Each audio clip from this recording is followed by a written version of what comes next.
Hi, this is Benjamin, founder of Farmagain. We've been in the recent past shooting a lot of videos, posting a lot of videos about precision agriculture, intercropping within coconut farms because, as we have said before, coconut by itself may not be profitable, but with intercropping it can be made into a very highly profitable venture. So in that series, today we are in a farm in Anakatti, actually near Anakatti, and it is a very well maintained farm. First of all, it is a coconut plantation, and the farmer has started to do very scientific intercropping and also scientific precision farming. So that is what we are going to see today in detail. And before that, I'll tell you a couple of information which I already have said in the past. First, in 2023, we were selected as one of the top innovators of India by the government of India. That is something I had already spoken about. The second, so to tell you a little bit about Tron, this is not yet another product. As I have said before, this is a technology that was built based on the science of evapotranspiration. And in fact, the reason we got this award last year as one of the best innovators is also because of this.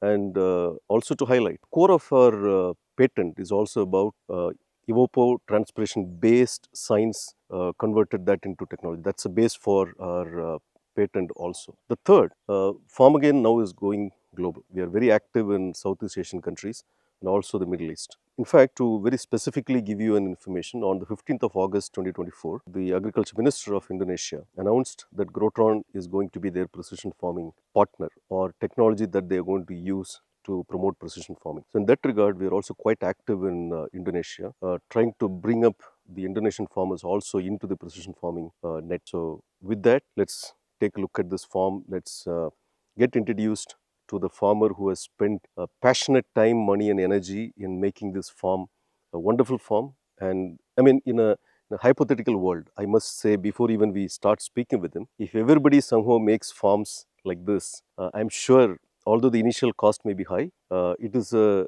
sure shot way to get into a sustainable and profitable agriculture. So the interesting farmer mentioned is Mr. Kannan. Hello, sir. Vanakkam, sir. Very nice meeting you. Thank you. And like I said, fantastic effort. And I think you are really on the path towards great and profitable farming. We are trying our level best to see that it is coming up nicely. Yeah, I'm sure. But initial struggles will be there. Yeah. Let us hope that it will come up nicely. Yeah. Okay. Sir, when I see this farm, I could see the kind of effort that we have put in. And you mentioned to me you started this whole thing in October 2023. It has been almost a year. So could you give some brief of what you did, how you got into precision farming, and where do you stand today? See, actually, though river water we are taking, for water we have no problem. However, we thought of going for precision farming by way of giving the right amount of water for the plant, what is needed only. Initially, the land was having lot of ups and downs and with a lot of stones and all those things. So slowly, step by step, gradually we have removed the stones and to the extent possible we leveled the lands so that it will be easy for in future to maintain it. And the main thing is, as you said, we thought of keeping the topsoil untouched, or to the extent possible, we ensured that the topsoil is not going down, so that because I have a consultant in by name Mr. Ponpandi, he has suggested that topsoil should not be disturbed like that. So we kept the soil aside. After leveling, we just spread the topsoil so that it maintains its originality. Okay. That's how we started. Okay, so I think this is something I really want to highlight to the viewers. See, we will also attach a drone shot and a direct video of what he is talking about. So when you see the video, you will realize, see, the place is full of stones, hard rocks. So what they have basically done is dug out all the hard rocks, and before doing that, they have basically shaved the topsoil and pushed it aside, kept it in a safe place. And after digging maybe 3-4 feet, they filled that place with the stone they picked up from that place, and then packed it, and for about 3-4 feet maybe filled it with some soil, and on top of that they've actually again replaced the topsoil that they took away from that place. It is a massive effort. In fact, we keep talking about this topsoil, we keep talking about aerobic condition that is required for a plant to survive. And why topsoil is important? Because that is the only place where the aerobic environment is active. The aerobic microbes can be active, the root zone can be active. So the effort they've taken is, enormous, like I said. So when you see the video, you will understand that. Sir, this is a massive thing that you have done, maintaining the topsoil. Yes. Because a lot of people they remove, flatten it, Flatten it. really Yes, not yes. worry about the topsoil, but Yes, you've yes. really taken a big effort in Yes, keeping sure, that. sure, sure. I think that is going to be another factor that is going to help you succeed. Thank you. We hope so. Thank you. Sir, I have a couple of observations, and I Okay. want to ask you a few questions again based on these observations. One, you've gone with proper drip irrigation. Yes. This place, as far as I know, is known for flood irrigation because the river is close by. And there are some people, maybe they use sprinklers, but I don't think I've seen drip irrigation in this locality. That is one. And the second, so you've already planted arecanut seedlings. We always suggest people to plant when it only has 2 or 3 leaves. Leaves, yeah. But generally, people believe they should only plant after it grows to 2-3 feet. Okay. Right?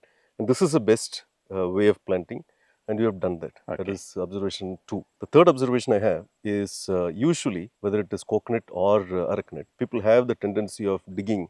Say, for example, coconut, you dig 3 feet and then plant it underneath. If it is arecanut, maybe a foot and a half to 2, and then still plant it underneath. But then you have actually planted it on the surface, which is how it is supposed to be. Supposed to be, yes. So I'm curious to know, how did you get all these things right? Actually, arecanut and nutmeg farming is new to me. So that I started using the consultancy service of Anand Agro Services when Mr. Ponpandi is assisting me. So for the technology and the manner of plantation and type of seedlings or saplings choosing, everything I left to him. Okay. So he only suggested that we need not dig too much for the arecanut. As you rightly said, after when the plant grows, the roots will be on the upper level of soil only. So there is no need for digging too much like that. So I followed it. As far as drip irrigation is concerned, from the initial stage itself, I was thinking we have to use right amount of water and just needed water, so that we are not wasting the water as well as we are not feeding the weed. So I have decided to go for a drip irrigation. So I have chosen, as far as drip is concerned, I thought Netafarm is the best farm. So I have gone with Netafarm. On seeing the performance and write-ups and market survey, I chosen not for automation, I chosen Tron. So it is working well. Okay. 50% we have planted, and still the development is going on, leveling and all those things. I hope that will be completed by October. Okay. Okay. So, I mean, again, I can't resist from appreciating you more and more and more. Just to give a few points about this, the goodness of what has been done. So, the arecanut plants, if you plant it a foot and a half or 2 below the surface, what is going to happen is that the root zone growth, the initial root zone growth is going to be in the anaerobic area, and the roots have to struggle to come to the aerobic level before they can actually sustain, survive. But in this condition, from day one, the plants are going to grow, the roots are going to grow in the aerobic area. Therefore, the white root penetration will be much faster, and because of which the yield also can be much earlier. And we have already seen a video from a farm in Pollachi where we saw the arecanut plants had grown almost this big. You can watch that video again in about 3.5 years from the date of planting. And I am very hopeful these plants also will get to the same stage. In about 3 to 3.5 years, these will get to, in fact, proper yield, unlike what people say 5-6 years. In about 2.5, 3.5 years maximum, these plants will certainly get into proper full harvest. That is one. The second, the other plan he has is also to go with nutmeg as an intercrop in between. And in fact, if you look at the structure of this farm, although it is supposed to be a coconut plantation, for some reason the previous owners had planted with huge spacing between trees. Yes. Usually the maximum I've seen is 30 feet. This is far more than 30 actually. Yes. It is good to have a better spacing because then the photosynthesis will be optimized because more leaves will be able to absorb sunlight. But in this case, the space is even more than what is necessary. Therefore, you have enough space for you to go do your intercropping activity. And so the nutmeg, like I have said always, is a very, very profitable crop. So in about, like I said, around 3 years, this is going to generate good revenue. Nutmeg also, in about 2.5, 3 years, you can watch the same video from the nutmeg, from the arecanut and nutmeg farm from Pollachi. Also is going to give you, in about 2.5 years, some yield. The flowering will start, some fruit setting will happen. But 3.5, 4 years, it will get to an excellent yielding stage. And therefore, 3 years to 4 years from today, both arecanut and nutmeg are going to perform great and are going to give superb harvest and revenue therefore. But in the meanwhile, until that point in time, he has also chosen to go with banana as the intercrop. An excellent intercropping for these types of crops. And this is going to give probably the first yield in about 11-12 months and again subsequently in another 10 months. Maybe he can go for a maximum of 3 or at max 4 cycles. So the planning is great, and also the way he has gone for drip irrigation is awesome. In a place where flood irrigation is the order of the day, he has understood the science that the plants need only moisture at the root zone. They don't necessarily have to be dumped with water. So because he had that knowledge already, he was very clear that he was going to go with drip irrigation as a mechanism of delivering water and nutrition. And in fact, because he has done all of these right, when Grotron is also added to this farm, it is going to do wonders, because the technology itself was developed in order to optimize the amount of water, or in other words, optimize the moisture at the root zone. Therefore, the topsoil is maintained with right aeration and right moisture, so that it is absolutely conducive for all the plants to penetrate the root zone in search of minerals, and they will be able to absorb as much minerals as they need during photosynthesis and perform to their peak. So therefore, this forms the basic tenets, the basic ingredients at the very beginning is so solid. So the foundation is so strong that the journey towards profitable and sustainable farming here is a practical possibility. This is Grotron crop marshal. So this is basically fully solar powered. You don't need a separate grid wiring to be brought to this device. So this has a small lithium ion battery within this, with which it actually operates. And you can see two wires going, one to this direction, the other is towards the other direction.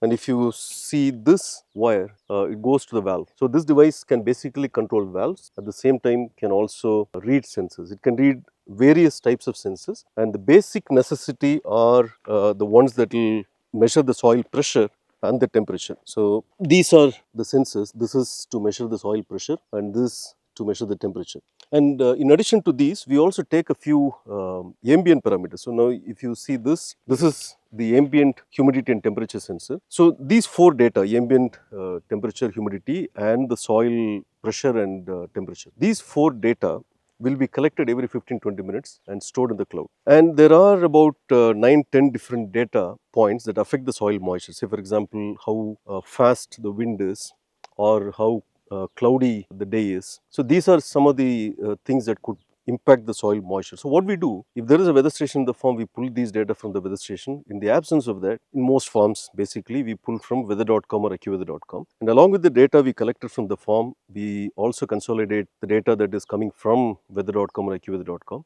and they're stored in cloud every 15-20 minutes. Then the artificial intelligence engine will try to use this data to predict when this zone or the soil moisture, the root zone moisture, is likely to dry up. And if, let's say, the assumption is it may dry up at 3 o'clock or 4 o'clock in the afternoon today, we'll do a secondary prediction to identify the best time and duration of irrigation, so that it doesn't dry up at 3 or 4 in the afternoon today. So the prediction could be today at 10 o'clock for, let's say, 20 minutes or 25 minutes. What will happen then is that this device will turn on this valve, and the pump room is over there, and the farm marshal, which is installed there in the pump room, will turn on the pump. Water will be dispensed to this place, and because although it is an undulated place, because he has gone with pressurized irrigation system with proper pump, the water will be dispensed to this area with proper pressure, even pressure at each emitter, and therefore the water distribution will be uniform.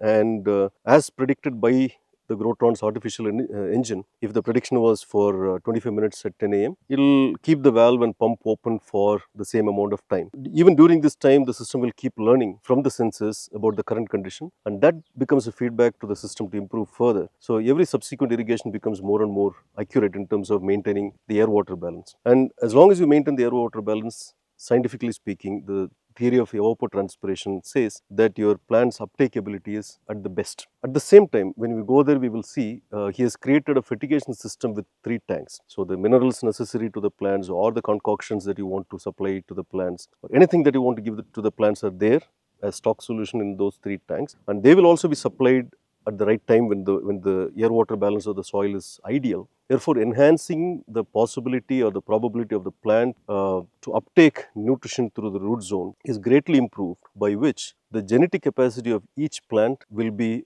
at their optimal level, and which, so when the photosynthesis is enhanced, the yield goes to the next level. basically the best the plants could give. And that's the science behind the functioning of Growtron. So the actual water source for this farm is about 2,400 feet away from this point. So what he has done is he has put a pump there, and from there is pumping the water to this tank. And this tank is approximately, it has a capacity of around 2 lakh liters. Liters of water, and the actual irrigation to the plants is actually going from this point. So we often talk about maintaining the right pressure in the irrigation line. So this is a pressure release valve. This plays a crucial role because when the pump is turned on, when the required pressure, let's say, is 2 bar, and the pump is actually producing 3 bar pressure, the remaining 1 bar pressure will be diverted by this pressure release valve back into the irrigation line or maybe somewhere else. So that way the irrigation line is not loaded with excessive pressure, and it will be able to maintain the correct pressure all the time. And therefore, pressure release valve is a very key aspect in precision farming. And this is a air release valve. So when you turn the pump on, it is likely that some amount of air may come in, or when the pump is turned off, maybe there is some suction, air suction into the pipeline. And it is very important to get rid of these air bubbles so that it does not impact the pipeline. It could actually cause damages to the pipeline. So installing the right air release valve is also one of the key aspects of maintaining the right pressure and safety of the pipelines. So this farm, I think you started developing in October last year. It is almost a year now. Yeah, We are in yes. September 2024. Yes. So you can still see the leftover materials because the farm is still getting ready. I think you are going to start using the fertigation system now. Shortly. For so far in the last 1 month, I think only irrigation has been going on. So you have 3 tanks here. Right. So what is the idea behind 3 tanks and the 3 tank fertigation system? See, to give fertilizer to the plants, we plan to give it right quantity or just needed quantity rather than giving excess or short. So that if we give it liquid fertilizers or fertilizer in the form of liquid matter, we will be able to give equal distribution among all plants, right quantity. For that only we planned like this.